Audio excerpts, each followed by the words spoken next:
मुजफ्फरपुर पहुंचे जल पुरुष राजेंद्र प्रसाद ने मुजफ्फरपुर के बूढ़ी गंडक नदी का जायजा लिया। उन्होंने कहा कि रिवर और सीवर दोनों जब तक अलग नहीं होगा तब तक जो नदियों का प्रवाह है समुचित तरीके से नहीं होगा, तब तक नदियों को संरक्षित और सुरक्षित रखना मुश्किल है।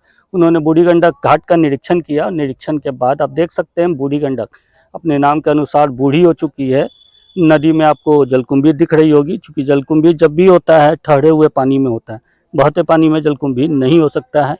साथ में आपको दिख रहा होगा कि नदी में शैवाल की भी मात्रा है जो नदियों के प्रवाह को प्रभावित करती है, जिसे लेकर उन्होंने कहा कि सरकार जो नमामि गंगे प्रोजेक्ट के तहत काम कर रही है उससे नदियों का भला होने वाला नहीं है। नदियों को उसके हाल पर छोड़ना होगा, तभी जाकर नदियों की स्थिति सुधरेगी। पूरी जो बातचीत हमने उनसे की है कि नदियों को किस प्रकार बचाया जा सकता है, उसको लेकर उन्होंने क्या कुछ कहा है, पहले वो आपको सुनाते हैं। गंडक में सीडी घाट पर खड़े हैं। अभी अभी नया घाट बना है ये। इस घाट को यदि देखें, पुराने घाट और पुरानी जो आबादी है वो इस बरगद के पेड़ तक थी।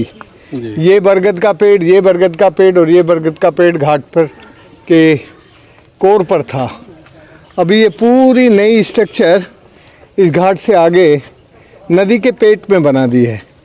मुझे समझ में नहीं आता कि हम नदियों को माई कहने वाले भारत के लोग उसके शरीर पर क्यों कब्जा करना चाहते हैं, क्यों अतिक्रमण करना चाहते हैं। अरे जब माई कहते हो तो माई को माई की तरह छोड़ दो। जब हम उसकी ज़मीन पे कब्जा करेंगे तो वो कैसे स्वस्थ रहकर हमें स्वस्थ रखेगी।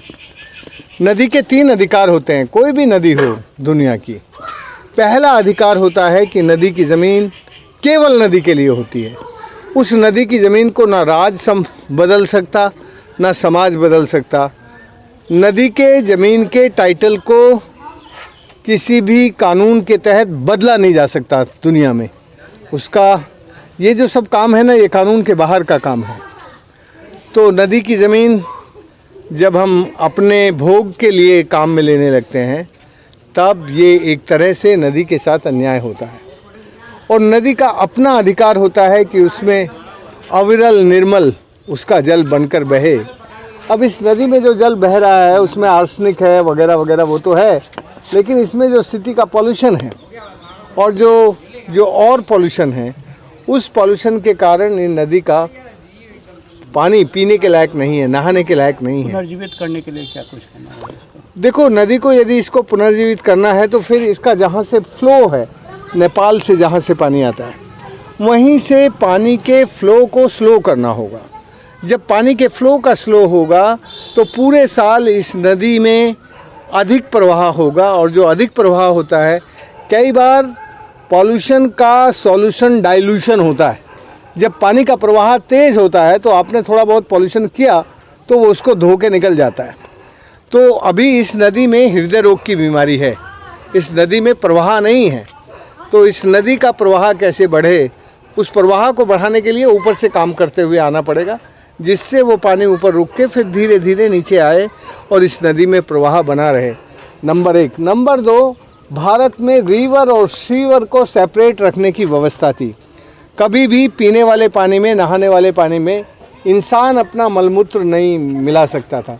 मुझे याद है, मैं 10 साल का था जब मेरी दादी मुझे पहली बार हरिद्वार स्नान कराने लेके गई, तो उन्होंने मेरे कपड़े उतारे और कपड़े उतार के लोटे में पानी ला के गंगा जी में से पहले मेरे सिर पे डाला, फिर मुझे कहा जाओ दे दो पेशाब करके आओ, और फिर गंगा में स्नान करने की इजाज़त दी। वो भारत का अनपढ़ समाज जिसे कहते हैं, मेरी दादी अनपढ़ थी, लेकिन उसको गंगा के प्रति, गंगा की शुद्धता के प्रति, नदी की शुद्धता के प्रति उसको जो संस्कार था, व्यवहार था नदी के साथ, वो जानती थी। ये ग्लेशियर से नहीं, चोर से निकली हुई नदी है। तो मैं वही तो कह रहा हूँ, चोर से निकली हुई नदियाँ, बिहार की कोई नदी ऐसी नहीं है जो ग्लेशियर से निकली है। बिहार की जो नदियाँ हैं वो भूजल के भंडार से, अधो भूजल से निकलने वाली धाराएं हैं। इसलिए अधो भूजल से निकलने वाली जलधारा को आप उसमें उसके फ्लो की गति को तेज बढ़ाएंगे तो वो पुनर्जीवित होगी, अन्यथा वो मर जाएगी। अभी क्या हो रहा है, सुनो पहले बात।